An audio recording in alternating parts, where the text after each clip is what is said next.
బాగా enjoy చేశానమ్మి. Food దగ్గరికి వెళ్ళాము. ఏం తింటానంటే పానీపూరి తింటా అన్నాడు. పానీపూరి పానీపూరి తిన్నాడంట, ఫ్రెంచ్ ఫ్రైస్ తిన్నాడంట, ఇప్పుడు తిన్నాడంట. పానీపూరి తిన్నాడు, ఫ్రెంచ్ ఫ్రైస్ తిన్నాడు, శాండ్విచ్ లాంటిది. మళ్ళీ దానిలో వేదాకి హాఫ్ షేర్ చేసి వాడు హాఫ్ తిన్నాడు. ఇంకేమైనా తింటావా అంటే ఏం తిన్నాడు. బయటకు వచ్చా షాప్లో ఏమన్నా తీసుకుంటావు, ఆకలేట్లేదు నీకంటే ఆకలేట్లేదు అంటున్నాడు. లేట్ అయిందిరా, ఏదో ఒకటి తినరా, ఇంటికి వెళ్ళాక తిందు కానీ అంటే బయటకు వచ్చాక 2 చాక్లెట్స్ తీసుకున్నావు కదా, క్రీమ్ బన్ లాంటివి. అది తీసుకున్నాడు, అది కావాలని. 2 తీసుకున్నావా?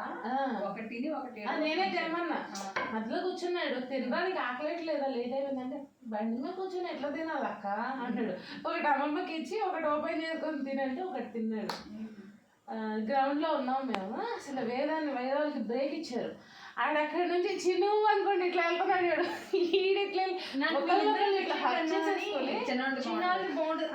నాకు మొన్నే ఇల్లు షిఫ్ట్ అవుతుంది. నిన్న నైటే కదా, నిన్న నైట్ నాకు బండి మీద విజయవాడ నుంచి మనం అనుకోవచ్చు నాకు 4-5 సార్లు అన్నాడు. మళ్ళీ ఇక్కడి నుంచి ఇక్కడికి వచ్చి 2 సార్లు అన్నాడు. అంటే మేము వెళ్ళాం కదా, మళ్ళీ వాళ్ళు మిస్ అవుతాం కదా, మన ఇంటికి రారా.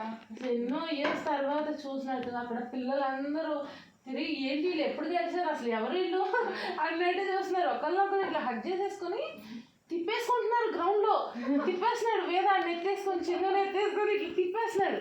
వాళ్ళందరూ చూస్తున్నారు, వీళ్ళు ఎవరు అసలు ఎందుకు ఇలా తిప్పేస్తున్నారు, ఎన్ని ఇయర్స్ తర్వాత కలిసి ఉంటారో అన్నట్టు అనుకుంటారో తెలియదు. మార్నింగ్ ఇక్కడే ఉంటారని వాళ్ళకి తెలియదు కదా. తిప్పేసి కింద పెట్టి మళ్ళీ చేతులు పట్టుకుని ఈగల్స్ లాగా గ్రౌండ్ అంతా తిరిగేస్తున్నారు. ఆగట్లే ఎక్కడ అసలు.